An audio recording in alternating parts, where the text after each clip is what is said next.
31 August నాడు ఒక్క ఆదివాసీ మహిళ ఇంటికి వెళ్తుంది.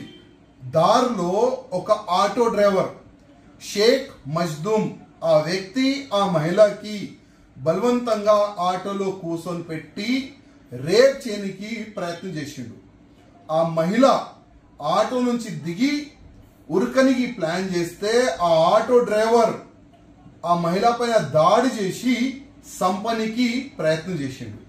ఏ విధంగా ఆ మహిళ పైన దాడి చేసిందంటే ఈ మహిళ చనిపోయిందని పక్కా పాడేసి ఎక్కడి నుంచి అయినా వెళ్ళిపోయాడు. కానీ లోకల్లో ఆ మహిళకి చూసి హాస్పిటల్లో చేర్పించినారు. హాస్పిటల్లో ఆ మహిళ చేరిన తర్వాత ఆ ముస్లిమ్స్ పేరు ఆమె చెప్పింది, షేక్ మజ్దూమ్ నా పైన దాడి చేసిండు. అప్పుడు ఆయనకి పోలీసు వాళ్ళు అరెస్ట్ చేసినారు. పోలీసు వాళ్ళు అరెస్ట్ చేసిన తర్వాత ఆ ఆదివాసీ మహిళా ఫ్యామిలీ మెంబర్స్ ఆయన కులబోలు ఒక ప్రొటెస్ట్ చేస్తే ఆ ప్రొటెస్ట్ పైన రాడ్ దాడి చేసినారు. ఎవరు రాడ్ దాడి చేసినారంటే ఈ షేక్ మజ్దూమ్ ఫ్యామిలీ వాళ్ళు, ఆయన కులమోలు.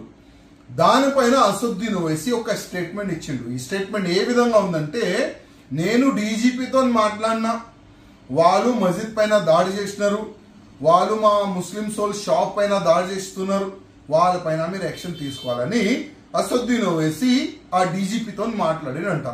కానీ ఆ అసదుద్దీన్ ఓవైసీ భారతదేశంలో ఎక్కడైనా మహిళల పైన మానభంగాలు జరిగితే, అటెంప్ట్ రేప్ జరిగితే ఇమీడియట్ గా రియాక్ట్ అవుతాడు, పేరు సహా ఆయన చెప్తాడైనా. కానీ అదే అసదుద్దీన్ ఓవైసీకి నేను అడుగుతున్నా, షేక్ మగ్దూమ్ పేరు చెప్పనీకి నీకు సిగ్గొస్తుందా?